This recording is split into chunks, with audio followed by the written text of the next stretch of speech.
ठाकरे भाई अब घर पर ही रहे, वर्क फ्रॉम होम करें। बीएमसी चुनाव रुझानों पर शिवसेना का करारा राजनीतिक हमला।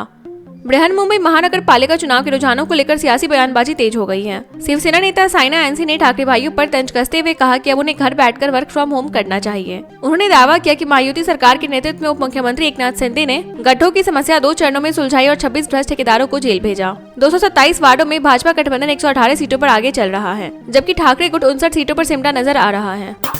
भाजपा को मिलने जा रहा नया राष्ट्रीय अध्यक्ष। नितिन नवीन की ताजपोशी लगभग तय, चुनाव शेड्यूल जारी।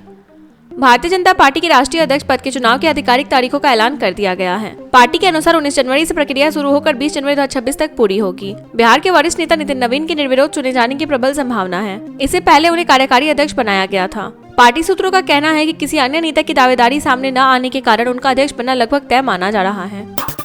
पुणे में भाजपा की जबरदस्त पकड़, 90 सीटों पर बढ़त, एनसीपी और कांग्रेस पीछे।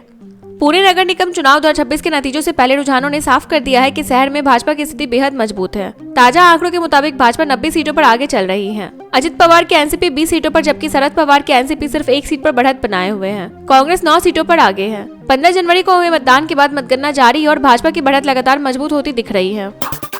महाभियोग जांच पर सुप्रीम कोर्ट की मोहर, जस्टिस यशवंत वर्मा को बड़ा झटका। इलाहाबाद हाईकोर्ट के जज जस्टिस यशवंत वर्मा को सुप्रीम कोर्ट से बड़ा झटका लगा है। अजली नकदी मामले में उनके खिलाफ महाभियोग प्रस्ताव की जांच करी संसदीय समिति के खिलाफ दायर याचिका को शीर्ष अदालत ने खारिज कर दिया। जस्टिस वर्मा ने समिति की वैधता को चुनौती दी थी। कोर्ट के फैसले के बाद अब उनके खिलाफ जांच का रास्ता पूरी तरह साफ हो गया है। सुधरना होगा या राजनीति छोड़नी पड़ेगी, इंडिया अलायंस पर अपनी ही नेता का तीखा हमला। महाराष्ट्र के नगर निकाय चुनावों में कमजोर प्रदर्शन से इंडिया अलायंस के भीतर असंतोष खुलकर सामने आ गया है। शिवसेना के नेता आनंद दुबे ने कहा कि भाजपा से मुकाबला करना है तो दिन रात मेहनत करनी होगी। उन्होंने तंज कसते हुए कहा कि महाराष्ट्र में महाअघाड़ी दूरबीन से देखने पर भी नजर नहीं आ रही। दुबे ने साफ शब्दों में कहा कि अगर ऐसा नहीं कर सकते तो राजनीति छोड़कर कुछ और कर लेना चाहिए। महिलाओं को साधने के लिए टीएमसी का फिल्मी प्रयोग, लोकी येलो घोड़े से चुनावी माहौल गर्म। पश्चिम बंगाल विधानसभा चुनाव से पहले तृणमूल कांग्रेस ने अपनी कल्याणकारी योजनाओं को जन जन तक पहुंचाने के लिए फिल्मी माध्यम अपनाया है। 55 मिनट की डॉक्यूमेंट्री लोकी येलो घोड़े महिलाओं के जीवन में आए बदलावों की कहानी दिखाती है। मुख्यमंत्री ममता बनर्जी की योजनाओं को इसमें प्रमुखता से दिखाया गया है। लंदन में हुए प्रीमियर में अभिषेक बनर्जी समेत पार्टी के कई वरिष्ठ नेता मौजूद रहे। ईरान में युद्ध का खतरा, 300 भारतीयों को लेकर आज दिल्ली पहुंचेगी पहली राहत फ्लाइट।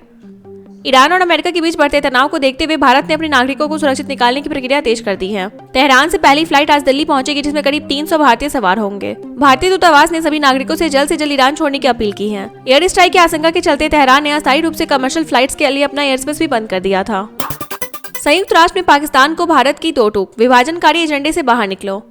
संयुक्त राष्ट्र महासभा में पाकिस्तान द्वारा जम्मू कश्मीर का मुद्दा उठाने पर भारत ने सख्त प्रतिक्रिया दी है। भारत ने कहा कि पाकिस्तान वैश्विक मंचों का दुरुपयोग कर विभाजनकारी एजेंडे चला रहा है। भारतीय प्रतिनिधि ने स्पष्ट किया कि जम्मू कश्मीर भारत का आंतरिक मामला है और इस पर पाकिस्तान को कोई नैतिक या कानूनी अधिकार नहीं है। अंतर्राष्ट्रीय समुदाय से भी पाकिस्तान को इस मुद्दे पर कोई समर्थन नहीं मिला है।